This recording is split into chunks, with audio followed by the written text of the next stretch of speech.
மல்டிபாத் fading constable. என்னமா சொல்றாங்க? மல்டிபாத் ஃபேடிங்னா என்னது? ஆக்சுவலா மல்டிபாத் ஃபேடிங் எதனால வந்து அது நடக்கும்?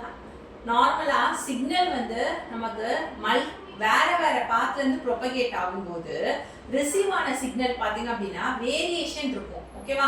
ஸோ சிக்னலோட ஸ்ட்ரென்த் என்ன ஆகும் அப்படின்னா அது வந்து கண்டினியூஸா ஃபிளக்சுவேட் ஆகிட்டே இருக்கும். அப்பனா இன்க்ரீஸோ டிக்ரீஸோ மாறி மாறி ஆகும் ரிசீவ் ஆன சிக்னல். ஓகேவா? நம்ம நார்மலாவே ஃபேடிங்னு என்ன சொல்லுவோம் அப்படின்னா ஃபேடிங்னா வேரியேஷன்.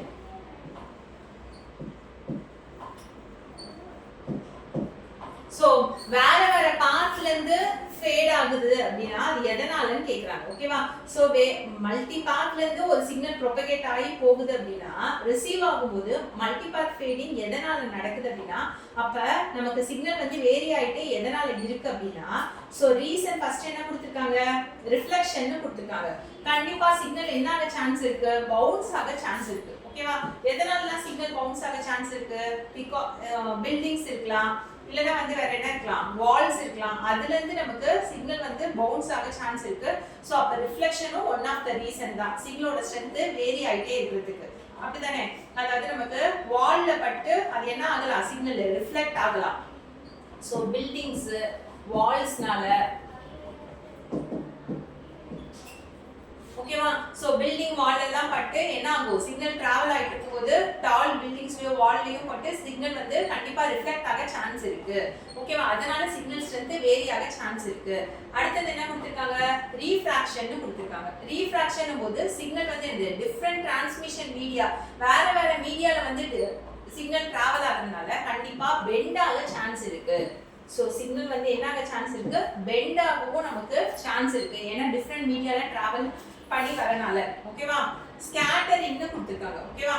கண்டிப்பா சிக்னல் என்ன ஆக சான்ஸ் இருக்கு? ஸ்கேட்டர் ஆக சான்ஸ் இருக்கு. ஸ்கேட்டர் மீன்ஸ் அங்க என்னது? பட்டு அப்படியே தளிச்சு ஃபுல்லா ஸ்ப்ரெட் ஆயிடுது. ஓகேவா? எது எதுலலாம் பட்டு ஸ்ப்ரெட் ஆக சான்ஸ் இருக்கு? ட்ரீஸ், போல்ஸ் எல்லாம் இருக்கும் இல்லையா? சோ அதுல பட்டு சிக்னல் வந்து என்ன ஆக சான்ஸ் இருக்கு? ஸ்ப்ரெட் ஆக சான்ஸ் இருக்கு. அப்ப ஸ்கேட்டரிங்னாலயும் நமக்கு சிக்னல் ரிசீவ்டு சிக்னலோட ஸ்ட்ரென்த் வேரி ஆக கண்டிப்பா வந்து சான்ஸ் இருக்கு. ஓகேவா? அதாவது ரிசீவ் ஆன சிக்னல் இன்க்ரீஸோ டிக்ரீஸோ மாறி மாறி ஃபிளக்சுவேட் ஆயிட்டே இருக்கும். ஓகேவா? அப்ப மல்டிபாத் ஃபேடிங் எதனால அப்படின்னா due to reflection, refraction, scattering மூணுமே வரும். அப்ப ஆன்சர் இஸ் என்னமா? ஆல் தான் ஆன்சர். மூணுமே வந்து நமக்கு மல்டிபாத் ஃபேடிங்க்கு ரீசன்ஸ் தான். ஓகேவா? சோ ஃபேடிங்னா என்னன்னு புரியுதுமா? வேரியேஷன் கண்டினியூவா வந்து வேரி ஆயிட்டே இருக்கிறது தான் நம்ம என்ன சொல்லுவோம் அப்படின்னா ஃபேடிங்னு சொல்லுவோம்.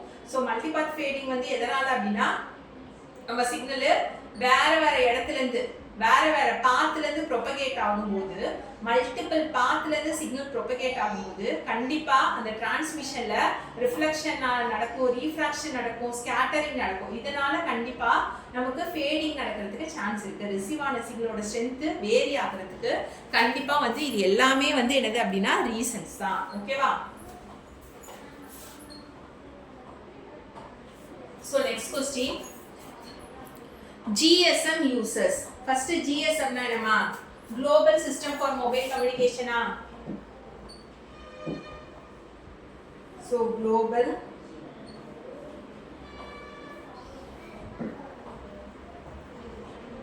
system for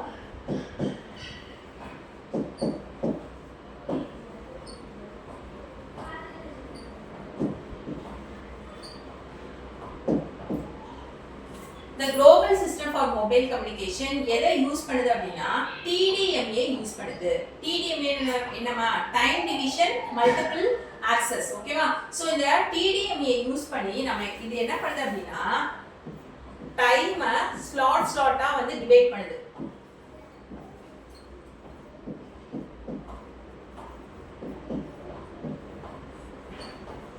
அதுக்கப்புறம் ஸ்லாட்டா பிரிச்சுட்டு அந்த ஸ்லாட் எல்லாத்தையும் என்ன பண்ணுது அப்படின்னா அசைன் பண்ணுது. யாருக்கு அப்படின்னா யூசருக்கு. ஓகேவா? சோ இதுல டைம் ஸ்லாட்டை வச்சு தான் இது என்ன பண்ணுது அப்படின்னா வொர்க் பண்ணுது.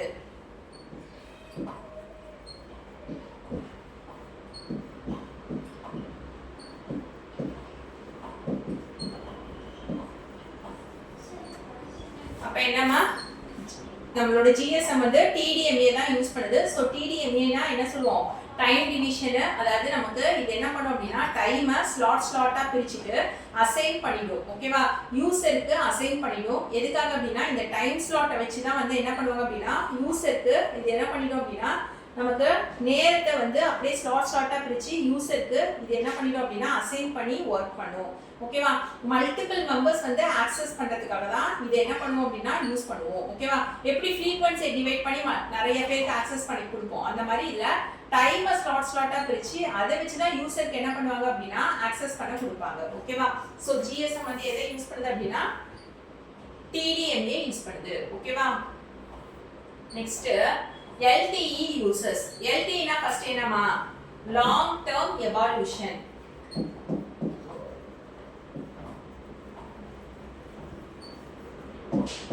சோ இந்த long term evolution வந்து நமக்கு எதை யூஸ் பண்ணுது அப்படின்னா OFDM யூஸ் பண்ணுது. OFDM னா என்னமா orthogonal frequency division multiplexing.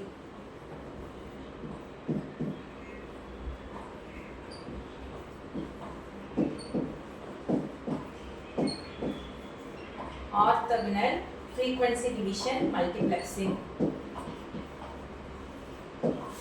ஓகேவா, சோ இந்த orthogonal frequency division multiplexing LTE வந்து எப்ப யூஸ் பண்ணோம் அப்படின்னா டவுன் லிங்க்ல யூஸ் பண்ணோம். சோ இதுவும் தெரிஞ்சுக்கணும் கண்டிப்பா. அப்ப அப்லிங்க்ல எதை யூஸ் பண்ணோம் அப்படின்னா SCFDMA தான் வந்து அப்லிங்க்ல யூஸ் பண்ணோம்.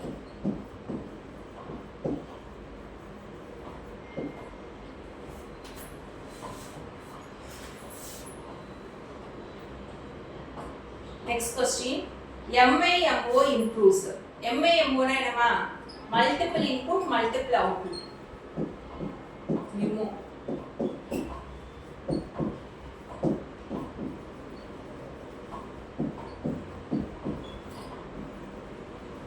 So இந்த multiple input multiple output வந்து எதை improve பண்ணுதுன்னு கேக்குறாங்க.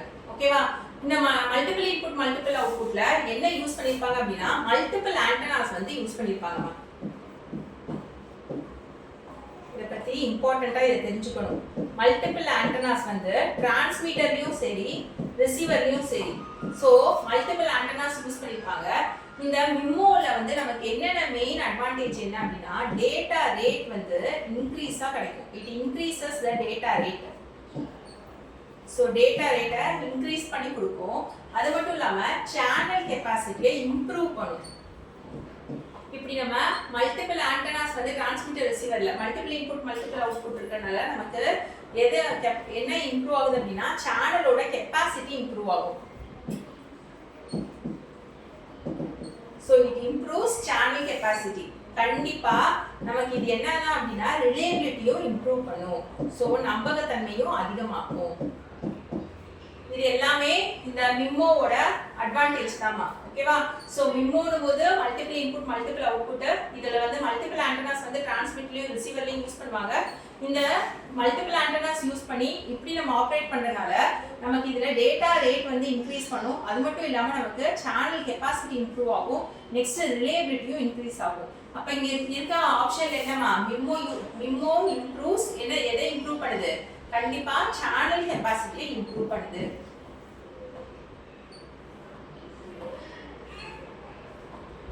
Next question, FM power depends on. FM power வந்து எதை டிபெண்ட் பண்ணி இருக்குன்னு கேக்குறாங்க. சோ FM power இதுக்கு என்னமா பவர் வந்து எதை power is equal to AC square by 2R. இத நல்லா வந்து படிச்சுக்கணும். ஓகேவா, so FM power PFM is equal to power of FM வந்து என்னது is equal to AC square by 2R. இந்த AC ன்றது என்னமா கேரியர் ஆம்ப்ளிட்யூட்.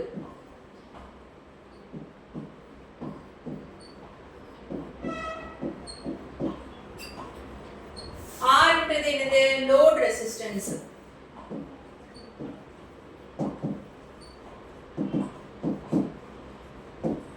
அப்ப பவர் ஆஃப் FM வந்து டைரக்ட்லி ப்ரொபோர்ஷனல் டு என்னது ஸ்கொயர் ஆஃப் த எதோட ஆம்பிளிட்யூடுக்கு வந்து டைரக்ட்லி ப்ரொபோஷனலா இருக்கும், கேரியர் ஆம்பிளிட்யூடோட ஸ்கொயருக்கு டைரக்ட்லி ப்ரொபோஷனலா இருக்கும். ஓகேவா?